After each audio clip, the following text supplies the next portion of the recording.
మీకులాగానే మీరు తీసుకోవట్లే మీకులాగా వెళ్ళిపోండి అండి, అదే బెటర్. ఆయన కూడా తీసుకుపోండి. మనం చూసారా టెంపరేచర్ డౌన్ అవుతా ఉంది కదా, 24కి వచ్చింది కదా. ఇక అలా మనం ఏ టెంపరేచర్ సెట్ చేసామో అక్కడికి వచ్చి కట్ ఆఫ్ అయిపోతుంది, కంప్రెసర్ ఆఫ్. ఇక అక్కడ ఆడుతూ ఉంటుంది చూడండి. ఓపెన్లోనే ఎక్కడికి వచ్చేస్తుంది చూడండి, ఫాస్ట్గా ఓపెన్లోనే. అదే క్లోజ్లో అయితే గడదల్లో అడిచేస్తుంది. అది మరి మనకి చెరుకు రసాన్ని అలా పోస్తే ఇక్కడ రాదా కూల్ అయ్యి మన -30-40లో తీసుకుపోతాం కదా.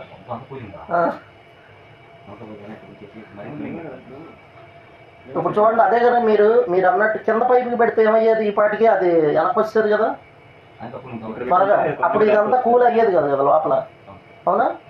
అది అందుకు అటు పెట్టకూడదు అనమాట.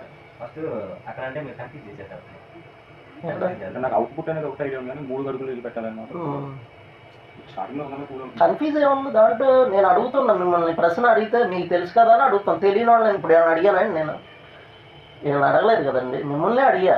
మీకు తెలుసు కదా అని అడిగాం అంతే. నేను కన్ఫ్యూజ్ చేసేది ఏమని చెప్పండి దీంట్లో.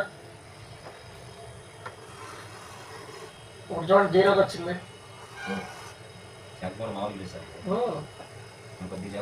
మైనస్లోకి వస్తుంది ఇప్పుడే.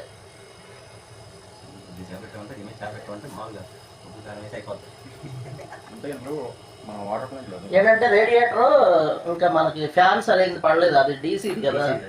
ఏసీది అయితే మొత్తం లాగేసేది, పెద్ద ఫ్యాన్ వస్తుంది కదా, అదైతే బాగుండేది. ఇది దీన్ని కాదు కదా, ఊరికి అంటే మీకు తెలియడానికని పెట్టించాను అనమాట. అది అంటే ఫ్యాన్ ఖచ్చితంగా ఉండాల్సిందే అని. అది ఫ్యాన్ ఉండాల్సిందే, మళ్ళీ ఫ్యాన్ లేకుండా వేస్తారు కదా అని